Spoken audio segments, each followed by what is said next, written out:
Good morning, all. Raviji, thank you.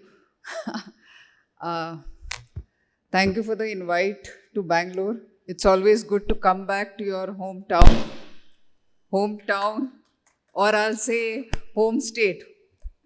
Thank you.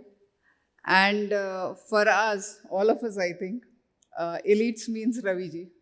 And it's been a long journey with you. And events like this form the basis, specifically in the government sector, because I think all of us will agree that in our country, a lot of work happens, but a lot of work happens in silos. And it is platforms like these that get these knowledge transfers happening and help all of us, tide through the tsunami of AI and sorts, much more well equipped. So thank you, Elitz. Uh, as we heard, you call it the tsunami, you say it's everywhere. And AI, ML, after I think the WWW revolution or the way it revolutionized the whole world, AI and ML is changing the game not only for the private sector, but hugely for the government sector, hugely. And through this journey, being in the government sector, I think couple of issues which we as, I see a lot of private sector here. So I would like to bring up this thing particularly on this forum is that we in Goa, from where I come, our economy rests on two pillars. One is the mines and the other is tourism.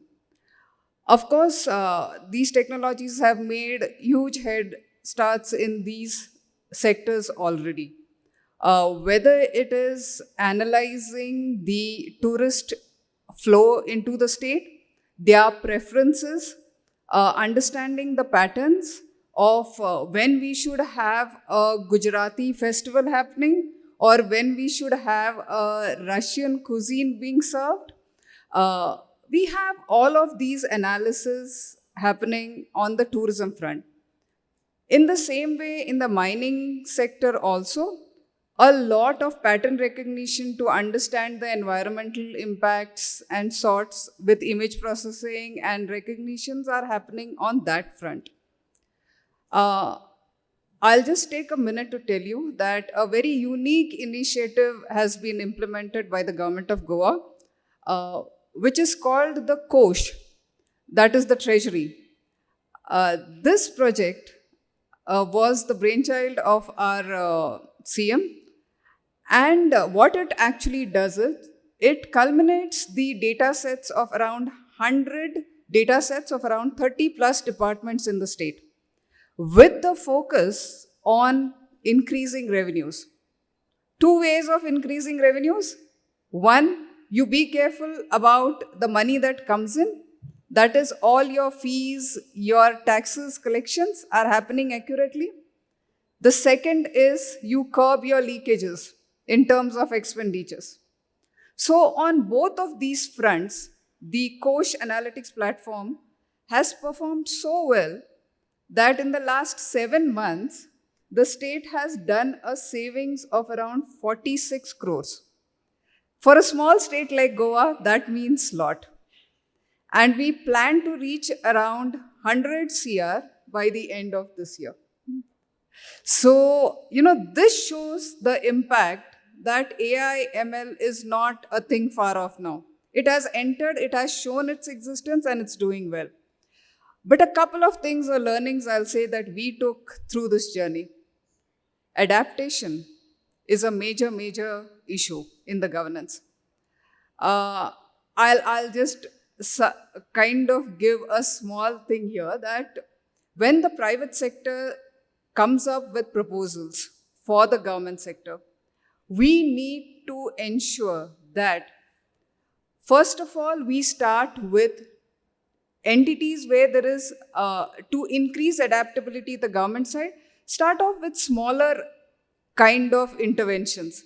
A very recent thing I read in Japan, what they did is to get their guys acquainted with the system, they started with Gen AI to help them minute the meetings. Sir, I'll agree, all of us from the government sector agree the amount of effort and time goes in minuting meetings is so huge. And this has really helped them so immensely. A very small intervention, but a very valid intervention to tell the employees that this is how an AI can help you easily.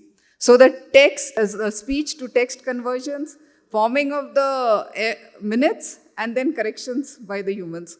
Such a simple thing to do. So start small. Another very important thing we learned is that cross-functional teams have to be in place. That is, it is not only about engineers who know AI ML or the data scientists who will take care of your data. You need experts from the domain. You need good change management experts because you are going to tide through a huge change in the system. And most important aspect of all of it is the legal experts, because data protection and data privacy, and for the government sector in particular, is a huge challenge, because as I see it always, we are the creators of law and regulations and everything, and we can't be faltering on that front in any manner. And there is a huge component of trust that the citizens put into the government when they share their data with us. So there's no scope of faltering on that front. So whenever a project is being implemented, a cross-functional team operating on an AI project is very important to train the engine in the beginning stages. Yeah, and I think one last thing I'll just say, another issue all of us we need to take care of is the legacy systems that we have built somehow obviously were not trained well to suit the latest technologies, because AI, ML, all of these breed on data.